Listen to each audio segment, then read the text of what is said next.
부산 서구의 재래시장에서 30년째 생선 노점상을 운영하고 있었던 52세의 남성 신씨에게는 함께 재래시장에서 가게를 운영하고 있었던 지난 30년간 둘도 없는 친구로 지내온 48살의 황씨라는 남성이 있었습니다.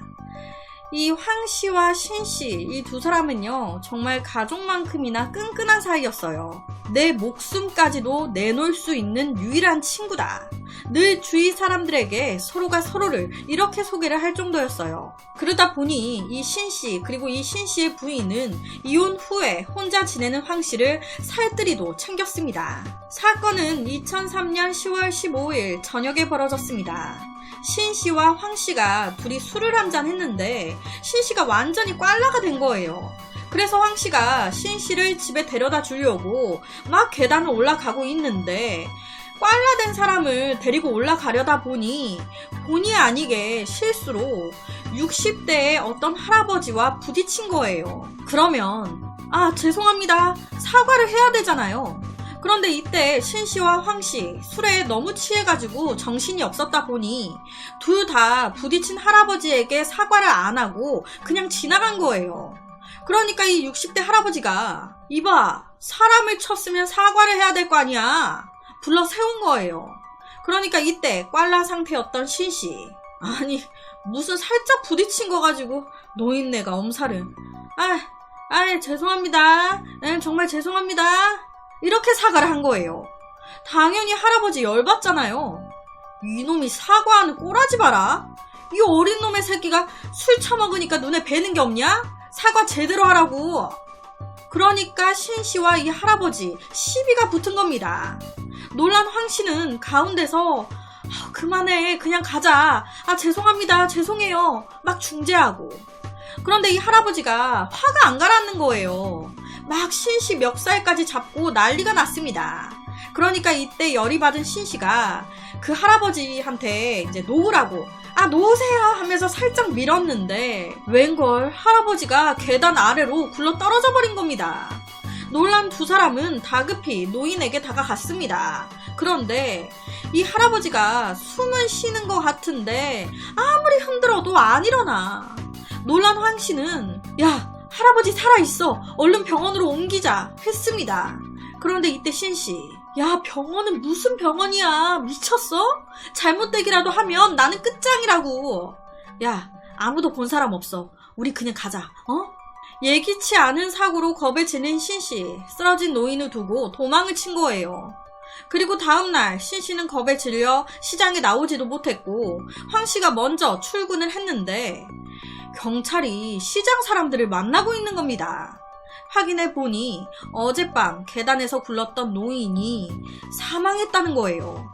그래서 경찰이 그 범인을 찾고 있다는 겁니다. 놀란 황씨는 어젯밤 사고로 무서움에 아내에게 연락도 못하고 집에도 못 들어가고 근처 여관에 숨어 있었던 신씨를 찾아갔습니다. 그런데 이 신씨, 어제 할아버지를 그냥 버려두고 왔다는 죄책감과 무서움에 여관 방 안에 있지도 못하고요, 화장실에 숨어가지고 넋을 놓고 있는 거예요. 나 어떡하냐고. 그리고 이 상황에서 그 노인이 죽었다는 얘기까지 듣게 된 겁니다. 나 어떡하냐, 나 진짜 어떡하냐. 이때 황씨는요, 신씨한테 자수하자고 얘기를 했습니다.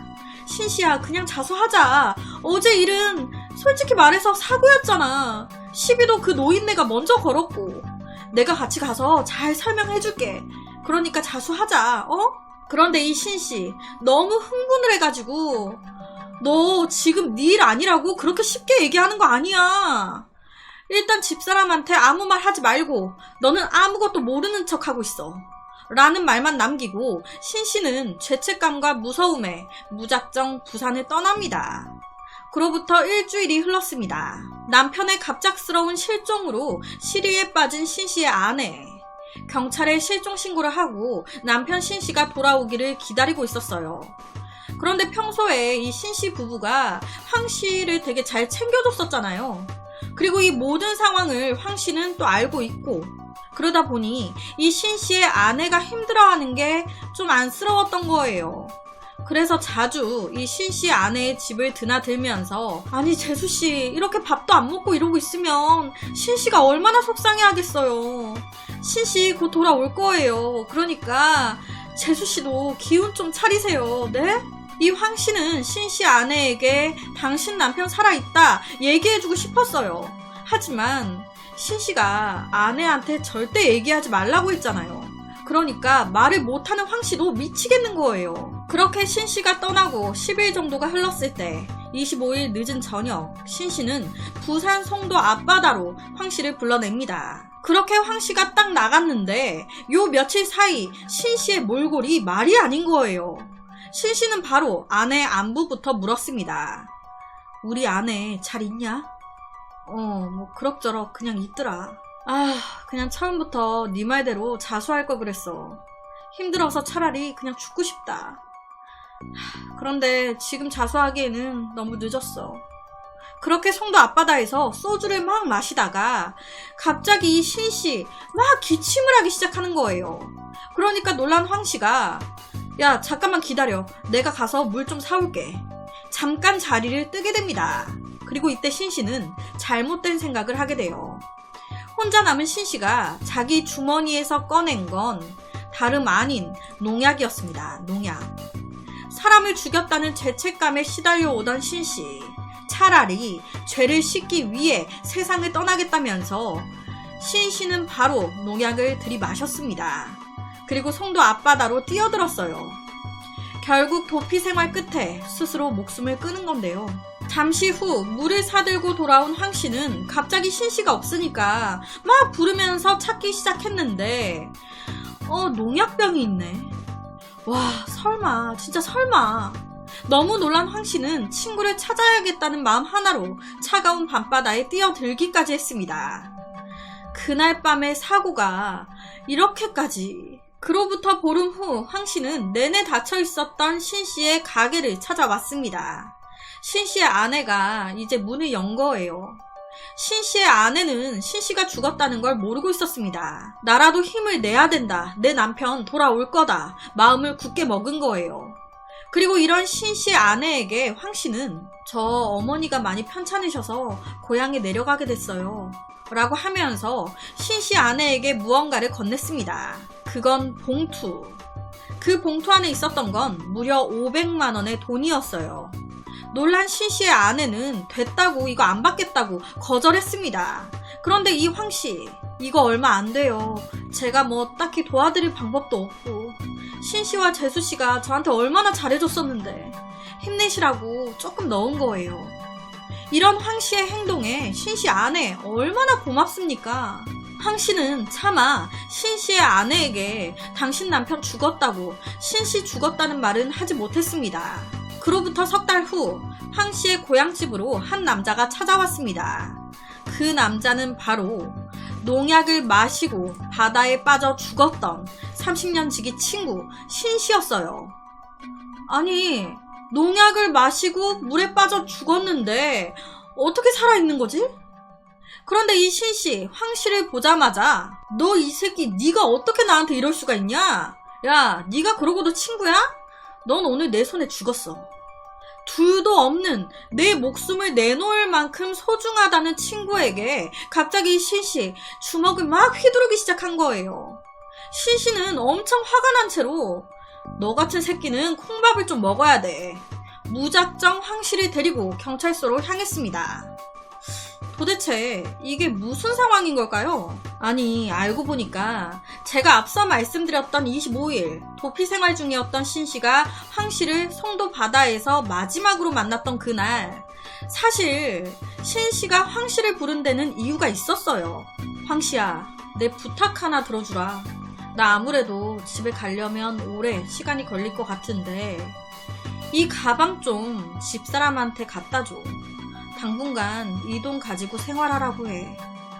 가방 안에 돈을 가득 담아가지고 황씨한테 건네줬던 거예요. 신씨는 그동안 모아둔 돈을 아내에게 전하기 위해 황씨를 불렀던 겁니다. 그가 마지막 부탁을 할 수 있는 유일한 친구, 믿을 수 있는 친구 황씨뿐이었으니까. 그리고 황 씨가 물을 산다며 자리를 비웠던 그 사이 스스로 죽음을 맞으려고 했던 거예요. 스스로 죽음을 맞으려 했던 신 씨. 그리고 30년 지기 친구를 잃었다는 생각에 그 자리에 주저앉아 펑펑 울었던 황 씨. 그런데 그의 곁에는 신 씨가 남긴 마지막 부탁, 돈가방이 함께였습니다. 탐욕은 슬픔보다 강력했습니다. 이 돈의 존재를 아는 사람은 오직 나뿐. 손에 돈을 쥔 채 황 씨는 친구의 마지막 부탁을 지워버렸습니다. 그러니까 자살한 친구의 마지막 유언이죠. 그걸 배신한 거예요. 친구를 배신하고 돈을 택했던 겁니다. 내가 가져가야겠다. 죽어버렸는데 뭐 지가 뭐 알겠어? 신씨가 죽은 거 아는 사람도 나밖에 없잖아. 이 돈 꿀꺽해도 아무도 모르겠지. 친구를 잃었다는 슬픔보다 돈을 가지고 싶다는 진짜 탐욕이 더 셌던 거죠. 하지만 정말 다행히도 인근을 지나던 한 시민이 바다에 뛰어든 신씨를 목격하고 119에 신고를 했던 거예요. 신씨는 재빨리 병원으로 옮겨져 기적적으로 목숨을 건졌습니다. 하지만 농약까지 마시고 바다에 뛰어들었던 터라 구조 당시 신씨는 매우 위중한 상태였습니다. 무려 3개월 동안 사경을 헤매다가 겨우 의식을 찾았어요. 병원에 연락을 받고 한달음에 달려온 신씨의 아내. 사라졌던 남편이 극단적인 선택을 했다는 사실에 아내는 진짜 마음이 찢어졌겠죠. 그리고 이때 아내는 남편 신씨가 혼자 끙끙 앓고 있었던 모든 이야기를 듣게 됩니다. 그리고 이 과정에서 아내가 이런 얘기를 한 거예요. 아 맞다 여보, 황씨가 고향 내려가기 전에 글쎄 나한테 500만 원이나 주고 갔어. 얼마나 고마웠는지 몰라. 이 말에 신씨 벙찐 거예요. 뭐? 500만 원을 줬다고? 이 말에 열받아가지고 신씨가 바로 황씨를 찾아왔던 거예요. 너 이 새끼 내가 가만히 안 둔다고. 다른 것도 아니고 내가 죽으려고 내 마지막 순간에 부탁한 거였는데 그 돈을 꿀꺽해? 바로 끌고 경찰서로 왔던 거죠. 우리 아내한테 500만 원을 줘? 내가 준 가방 안에 얼마가 들어있었는데 1억 900이야 1억 900. 네가 어떻게 나한테 이럴 수가 있냐? 나 너 절대 용서 못해. 이 말에 경찰은요 황씨한테 물었어요. 아니 황씨 아무리 욕심이 나도 그렇지 어떻게 자살한 친구의 돈을 횡령합니까? 아, 그건 제가 잠깐 빌려 쓰고 돌려주려고 했던 거예요. 이 말도 안 되는 소리에 신씨 더 열받잖아요. 야 거짓말하지 마. 이 새끼 순 사기꾼이었네. 형사님 이거 완전히 도둑놈입니다. 당장 감옥에 쳐 넣어주세요. 그랬더니 와, 이 황씨 감옥이라는 말에 쫄은 거예요. 야, 솔직히 말해서 감옥 갈 사람은 내가 아니라 너잖아. 너 사람 죽였잖아. 형사님, 얘 사람 죽인 애예요. 얘 살인자라고요. 와, 끝까지 황씨 궁지에 몰리니까 신씨 뒤통수를 그냥 지대로. 그런데 신씨가 사람을 죽인 건 맞잖아요. 하지만 신씨는 당당했습니다. 야, 그거 다 해결됐거든? 나 이제 죄 없거든?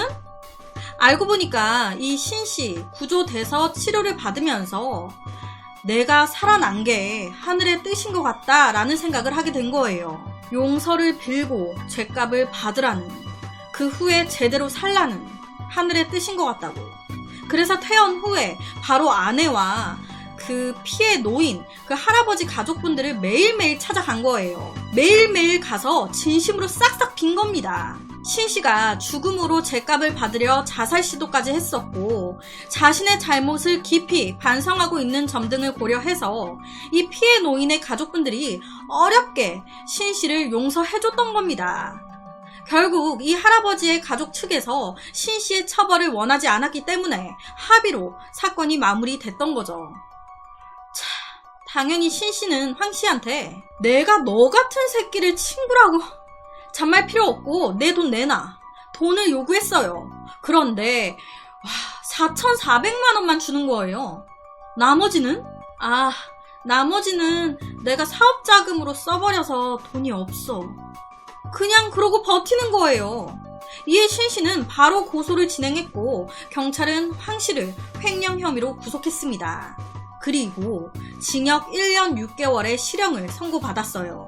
참, 30년 지기 그렇게 친하다는 친구가, 내 목숨을 내놓을 수 있을 정도라던 그 친구가 죽는 그 순간에 부탁을 한 건데, 돈의 탐욕에 눈이 멀어 친구의 죽음을 눈앞에 두고도 돈을 택한. 그래서 오늘은 그놈의 돈 때문에 평생 친구도 잃고 평생 전과자라는 타이틀을 달고 평생 살게 된 기가 차는 30년 우정에 대한 이야기를 가지고 왔습니다.